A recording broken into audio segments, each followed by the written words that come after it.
जैमसी की, मैं हूं पास्टर श्याम और आपका स्वागत है होप चैनल हिंदी में। साथ ही मैं स्वागत करता हूं आपका इस एक अनोखी यात्रा पर जिसका नाम है आत्मिकता। मैं आप सबका स्वागत करता हूं। आइए हम सब प्रार्थना करेंगे और इस सफर की शुरुआत करेंगे। स्वर्गीय खुदावंद, धन्यवाद इन अच्छे पलों के लिए, और आज धन्यवादित हैं फिर से इन पलों के लिए जो तूने हमें दिए, जिसमें हम तेरे वचन को पढ़ सकते हैं, समझ सकते हैं, सुन सकते हैं और प्रभु तेरे बच्चों को सुना सकते हैं। हम चाहते हैं प्रभु तू हम सबके साथ होना, हमें अपने ज्ञान बुद्धि समझ से भरना, ताकि तेरे इन बहुमूल्य वचनों को प्रभु हम समझ सकें और तेरी महिमा के लिए एक दूसरे को तैयार कर सकें। प्रभु यीशु के नाम से मांगते हैं, आमीन। मेरे बहन भाइयों, हमारा जो सफ़र है, इस सफ़र के अंदर हमने बहुत सारी चीज़ें देखी हैं। इस सफ़र के अंदर हमने देखा कि किस तरीके से हम आत्मिकता में बढ़ सकते हैं और कौन कौन से चिन्ह हमारे अंदर हो सकते हैं।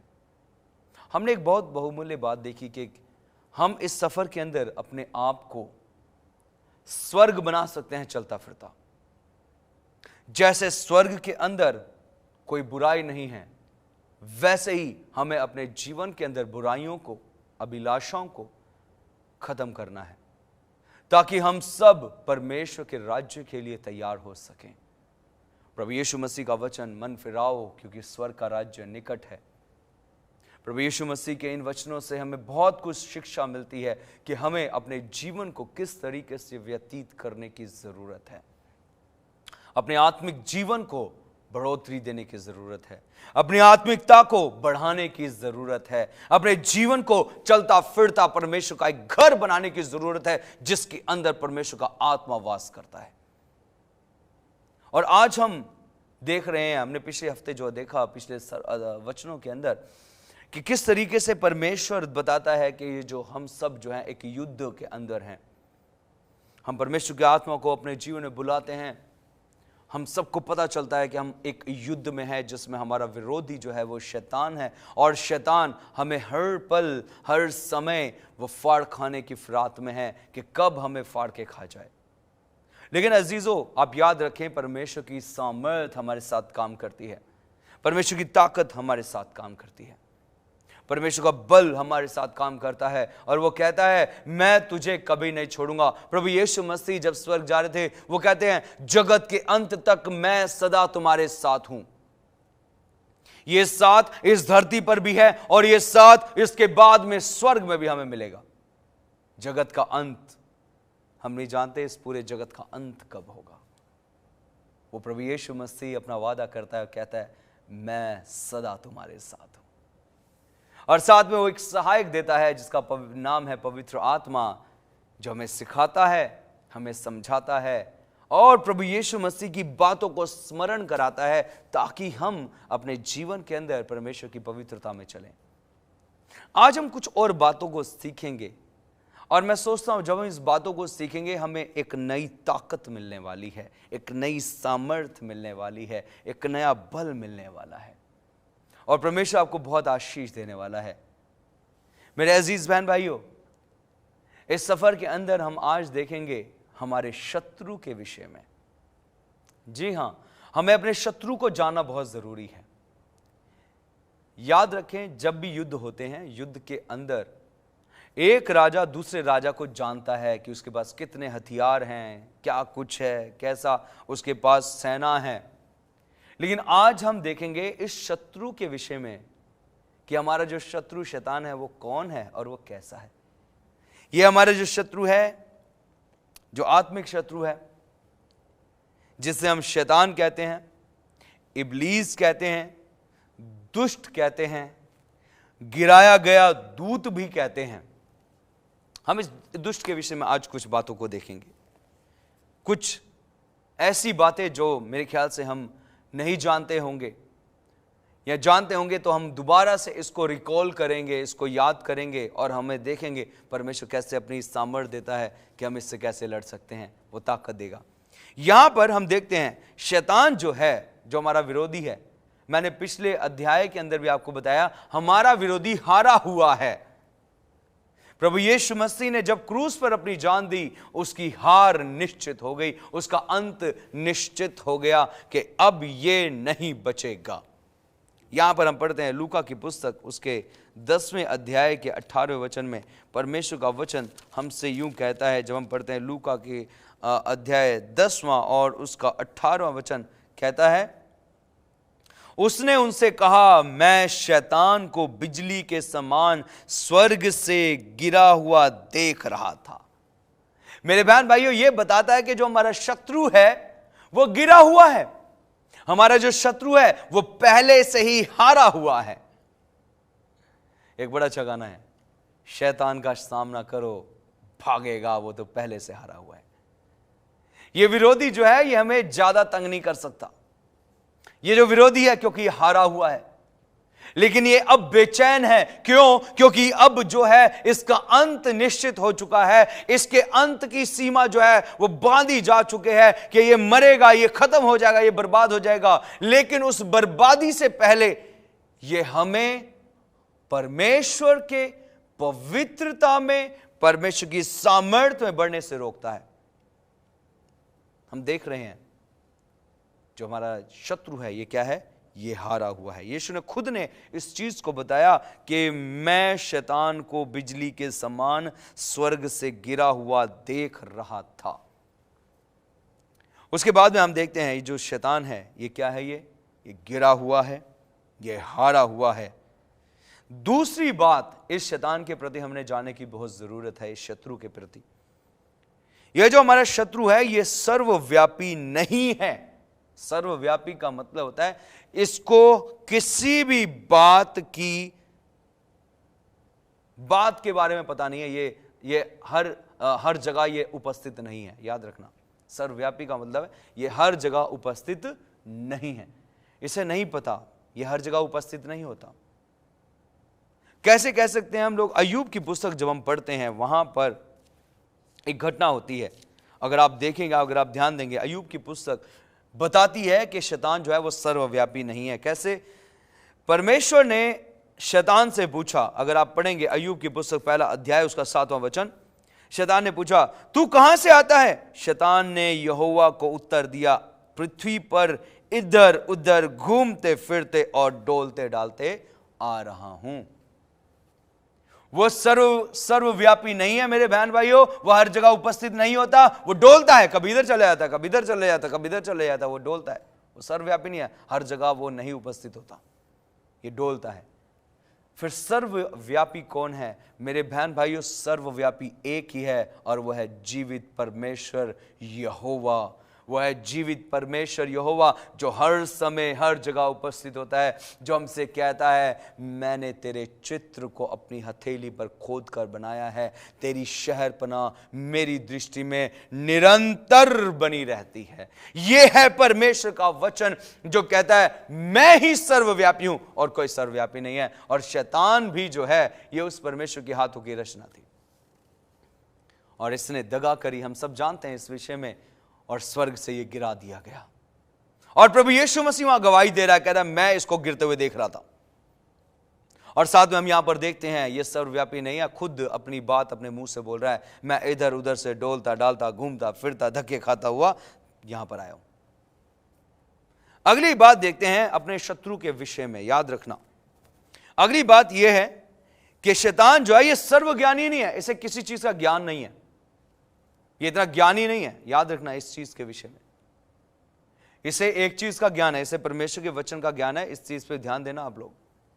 कहीं ऐसा ना हो जाए कि परमेश्वर, हम लोग ये सोचें कि इसे कुछ का ज्ञान नहीं है, बस परमेश्वर के हम लोग इसमें बढ़ते जाते हैं, हम लोग संगति में बढ़ रहे हैं, गलत संगतियों में जा रहे हैं। इसे ज्ञान है वचन का। तभी इसने प्रभु यीशु मसीह की जो परीक्षा है वचन से ली थी। याद रखें, उसने क्या कहा था? अगर तू परमेश्वर का पुत्र है तो क्या कर, इन पत्थरों को बोल रोटी बन जाए। उसने यीशु को कहा, अगर तू ऊपर से नीचे गिर जा तो स्वर्गदूत आ जाएंगे तुझे लेने, क्योंकि लिखा है।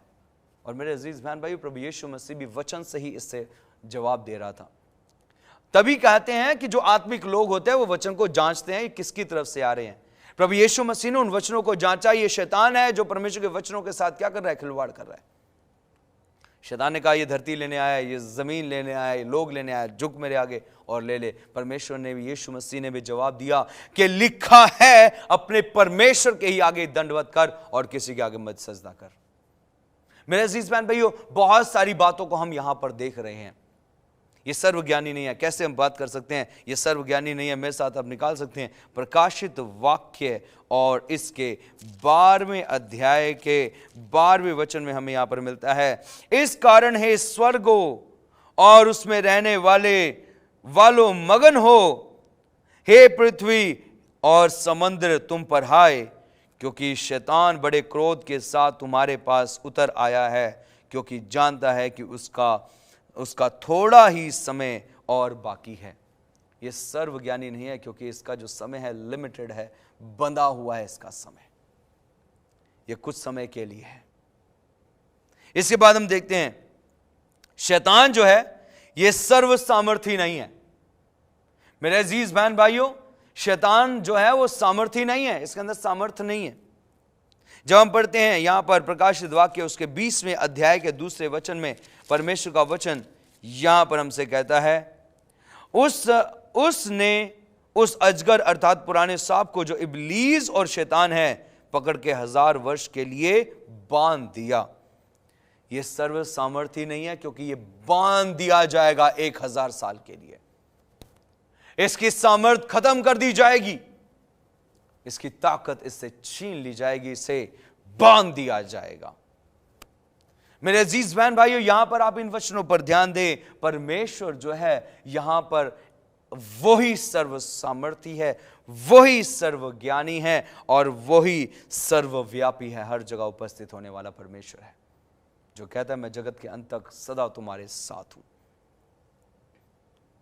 एक और जो बहुत अच्छी बात है जो हमें जानने की जरूरत है, जो हमें मिलती है याकूब की पुस्तक उसके 4थे अध्याय के अंदर। जब हम पढ़ते हैं याकूब की पुस्तक 4था अध्याय, मैं इस वचन को आपके सामने पढ़ना चाहता हूं और बताना चाहता हूं क्या खासियत है यहां पर। याकूब 4 उसके 7वें वचन में लिखा हुआ है, इसलिए परमेश्वर के अधीन हो जाओ। वचन हमें कह रहा है अपने परमेश्वर के अधीन हो जाओ। क्यों अधीन हो जाओ? कहता है तो वह तुम्हारे पास, कहता है इसलिए परमेश्वर के अधीन हो जाओ और शैतान का सामना करो तो वह तुम्हारे पास से भाग निकलेगा। मेरे अजीज बहन भाइयों, परमेश्वर का वचन यहां कह रहा है इसलिए अपने परमेश्वर के पास आ जाओ, उसके साथ अपने आप को जोड़ लो, आत्मिकता में बढ़ जाओ, परमेश्वर के अधीन हो जाओ, तो इस शैतान का जब आप सामना करेंगे तो ये भाग जाएगा आपके पास से। ये डरपोक है, भाग जाता है ये परमेश्वर का नाम जब आता है। आप याद रखें उस बात को, जब प्रभु यीशु मसीह इस धरती पर थे और एक दुष्ट आत्मा से ग्रसित एक इंसान यीशु के पास आता है जिसके अंदर सेना होती है, और जब ये यीशु के पास आता है उससे विनती करता है, हे यीशु तू उस समय से पहले क्यों हमें तड़पाने आ गया, क्यों हमें सजा देने आ गया। याद रखें ये जानता है कि इसका समय बंधा हुआ है। कहता है तू समय से पहले क्यों आ चुका है हमारे पास हमें मारने के लिए, हमें इसमें से मत निकाल।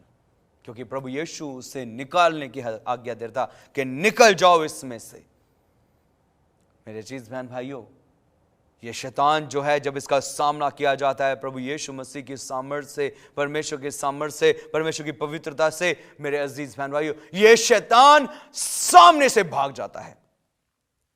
ये शैतान, इसके अंदर ताकत नहीं होती कि ये हमारा सामना करे, ये भागता ही है।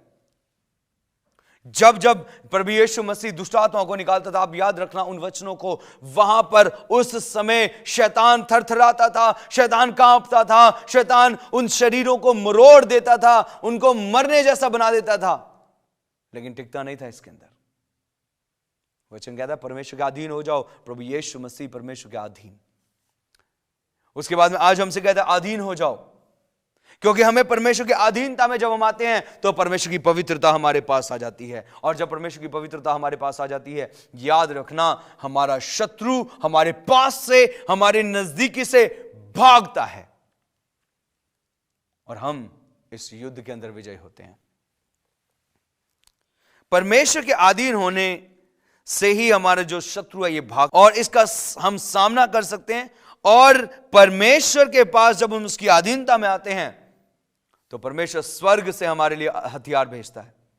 ऐसे हथियार जिनसे हम शैतान और उसकी ताकत का सामना कर सकते हैं, ऐसा हथियार जिससे हम लड़ सकते हैं, ऐसे हथियार जिसके द्वारा शैतान जो है, उसके इरादे जो हैं वो सब खत्म हो जाते हैं।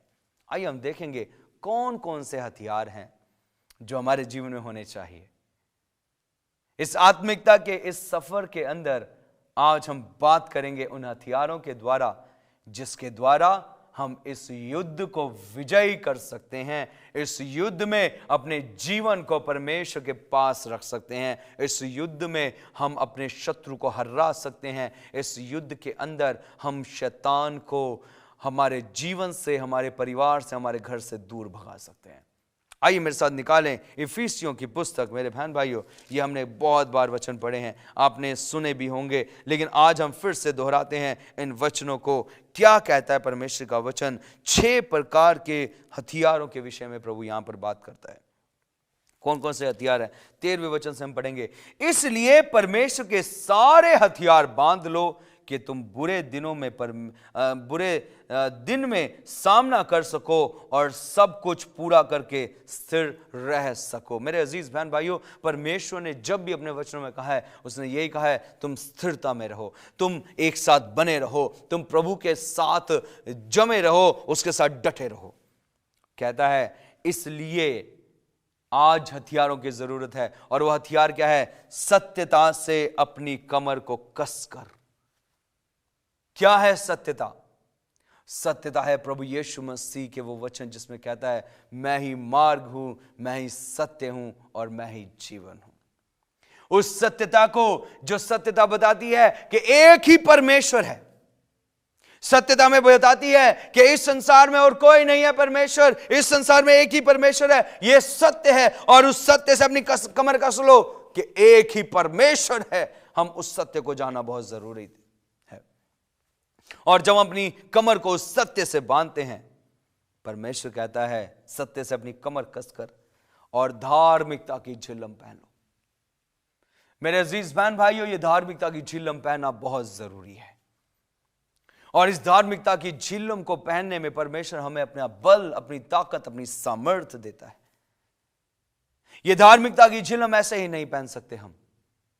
इस धार्मिकता की झिल्लम को भी पहनने के लिए हमें परमेश्वर के आत्मा की बहुत जरूरत है। याद रखें, प्रभु यीशु मसीह जब इस धरती पर थे तो सबसे पहले यूहन्ना के पास गए जब उन्होंने सेवा शुरू करी। यूहन्ना कहता है, हे प्रभु, मुझे तो तुझसे बपतिस्मा लेने की जरूरत है और तू मेरे पास आया है।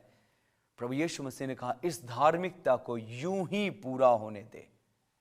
याद रखें, जब प्रभु यीशु मसीह ने बपतिस्मा लिया और पानी से ऊपर आया, उस समय पवित्र आत्मा, आकाश खुल गया और पवित्र आत्मा यीशु पर उतरा कबूतर के रूप में और उस पर आकर ठहर गया। और जब ठहर गया तो परमेश्वर की आकाशवाणी, स्वर्ग से आकाशवाणी होती है, ये मेरा प्रिय पुत्र है जिससे मैं प्रसन्न हूं। धार्मिकता की झिल्लम हमें पहननी बहुत जरूरत है। उन बातों को मानना जरूरी है जो प्रभु यीशु मसीह अपने वचनों के अनुसार हमसे बात करते हैं। धार्मिकता की झिल्लम पहन लो, अपने कामों को प्रभु के साथ जोड़ लो, अपने शारीरिकता के हर एक काम को, जो अभिलाषा है, उनको हटा दो, क्रूस पे जड़ दो उनको, अपनी धार्मिकता को बढ़ाओ। उसके बाद में है अपने पांव में मेल के, सुसमाचार के, तैयारी के जूते पहनकर, अपने पैरों के अंदर मेल के, सुसमाचार की जूतियों के जो हैं तैयारी के जूते पहन लो। मेरे बहन भाइयों, आज हम कहां भागते हैं, क्या सुनाने जाते हैं, क्या बताने जाते हैं? परमेश्वर कहता है अपने जीवन को ऐसा कर लो कि जब भी तुम्हारे कदम बाहर निकले तो परमेश्वर के सुसमाचार के लिए निकले। जब भी तुम्हारे कदम बाहर निकले, परमेश्वर की महिमा के लिए निकले। जब भी तुम्हारे पैर बाहर निकले, मेल कराने के लिए निकले। जब भी तुम निकलो तो परमेश्वर के सुसमाचार की तैयारी के जूतों को पहन कर निकलो। उसके बाद में कहता है, और इन सब के साथ विश्वास की ढाल लेकर स्थिर रहो, और जिससे तुम उस दुष्ट के सब जलते हुए तीरों को बुझा सको। विश्वास को कम मत होने देना मेरे बहन भाइयों। विश्वास की बढ़ोतरी होनी बहुत बहुत बहुत जरूरत है। विश्वास टूटने मत देना। अपने विश्वास को कर्म के साथ मजबूत करो। अपने विश्वास की दृढ़ता में आ जाइए। जब हम विश्वास कर लेते हैं प्रभु यीशु मसीह मुझे सुरक्षा देगा, आपके पास एक ढाल आ जाती है जो शैतान के बुझते हुए तीरों को हम जलते हुए तीरों को क्या कर सकते हैं? बुझा सकते हैं। मेरे अजीज बहन भाइयों, ये बहुत जरूरत है। शैतान जो है हमारे विश्वास को अटैक करता है। शैतान जो है हमारे विश्वास को तोड़ने के लिए हर पल तैयार रहता है। याद रखें, आप एक ऐसे परमेश्वर के हाथ में हैं जो हमारे जीवन को संभालता है और वो चाहता है कि अपने विश्वास को हम कमजोर ना करें बल्कि मजबूत करें। इसके साथ कहता है, और उद्धार का टोप पहनकर आत्मा की तलवार जो परमेश्वर का वचन है उसे ले लो। उद्धार का टोप पहनिए और साथ में कहता है तलवार को ले लीजिए जो परमेश्वर का वचन है। यह वचन है विश्वास और तलवार को ले लें जिसके साथ हम क्या कर सकते हैं? उसकी उन बुरी युक्तियों से लड़ सकते हैं। मेरे अजीज बहन भाइयों, जब हमारे पास ये वचन होगा, जब इस वचन की परिपूर्णता हमारे अंदर आ जाएगी, जब हमारे जीवन के अंदर आत्मिकता आ जाएगी, जब हम पूरी रीति से चलते फिरते परमेश्वर के लिए बर्तन बन जाएंगे, जब इन हथियारों को अपने जीवन के अंदर बांध लेंगे, याद रखना वो समय होगा जब शैतान हमारे पास से भाग जाएगा। वो समय होगा जब शैतान हमारे पास से ऐसे भागेगा, वो देखेगा कि हम पूरे के पूरे हथियारों के साथ खड़े हैं उससे लड़ने के लिए। शैतान की कोई युक्ति आपके ऊपर पूरी नहीं होगी मेरे बहन भाइयों, क्योंकि आप मैं उस समय परमेश्वर के साथ चल रहे होंगे। इस आत्मिकता के अंदर हमने बहुत सारी बातें देखी। इस यात्रा में हमने देखा कि हमें कितना जरूरी है परमेश्वर के साथ एकजुट होना। हमने देखा कितना जरूरी है परमेश्वर की उस तलवार को लेकर चलना जो वचन कहलाता है। और इस वचन के द्वारा हमने देखा कि जब हम इस वचन में बढ़ते हैं तो हमारे जीवन आशीषित होते हैं। आज मैं आप सबका स्वागत करता हूं फिर से इस यात्रा के अंदर। मेरे बहन भाइयों, आप, मैं, हम सब जितने इस संसार पे हैं, बिना पवित्र आत्मा के कुछ नहीं कर सकते, बिना परमेश्वर के कुछ नहीं कर सकते। स्वर्ग जाना है, अपने आप को आत्मिकता में लेकर आइए। परमेश्वर के पास जाना है, अपने आप को आत्मिकता के पास लेकर आइए। हमारा जो विरोधी है शैतान, इससे लड़ना है, अपने आप को आत्मिकता में लेकर आइए और हम इसकी युक्तियों को पहचान सकेंगे, क्योंकि परमेश्वर हमें फिर से वही जीवन देना चाहता है। इस बाइबल की एक खासियत जानते हैं क्या है? इस बाइबल की खासियत है कि जहां पर यह बाइबल शुरू होती है, एक पेड़ को बचाती है, जीवन के वृक्ष को, और प्रकाशित वाक्य में उसी पेड़ को, उसी फल को खिलाने का दोबारा वादा करती है। कब? जब हम अपने वस्त्रों को धोते हैं, पवित्र होकर परमेश्वर के पास आते हैं। परमेश्वर आप सबको आशीष दे, आत्मिकता का जीवन जिएं, प्रभु में बढ़ते जाएं। आइए हम सब दुआ करें। स्वर्गीय यीशु खुदावंद, धन्यवाद इस यात्रा के लिए जिसके अंदर तूने हमारी अगुवाई करी। हम चाहते हैं प्रभु तू हमें सामर्थ्य देना, शक्ति देना, बल देना, ताकि हम तेरे हथियारों से पूरे रीति से लद कर शैतान का सामना कर सकें और प्रभु तेरी महिमा में आगे बढ़ते जाएं। प्रभु यीशु मसीह हमें सामर्थ्य दें, परमेश्वर हमें ताकत दें, ताकि हमारे जीवन प्रभु तुझ में और आशीष पाएं। धन्यवाद मेरे मसीह, प्रार्थनाओं को सुनने के लिए। इन वचनों को बहुतायत से आशीष देना, सामर्थ्य देना, प्रभु यीशु के नाम से मांगते हैं, आमीन आमीन। प्रभु यीशु मसीह आपको आशीष दे और अपनी सामर्थ्य से भरे। सबको जय मसीह की।